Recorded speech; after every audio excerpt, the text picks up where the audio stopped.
Let me ask you something that might just change your life. Who do you say Jesus is? Not what your culture says, not what your religion taught you, not what your friends believe, but you. C.S. Lewis said something powerful. He said Jesus was either a liar, a lunatic, or truly the Lord, because someone who claimed to be the Son of God, who forgave sins, who said, "I am the way, the truth, and the life," wasn't just a good moral teacher.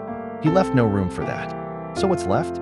Either he was lying, he was out of his mind, or he was exactly who he said he was. This isn't just a debate. It's the most important question of your life, because eternity hangs on the answer. So again, I ask you, who do you say Jesus is? Wrestle with that, because the truth deserves your full attention. Follow for more truth.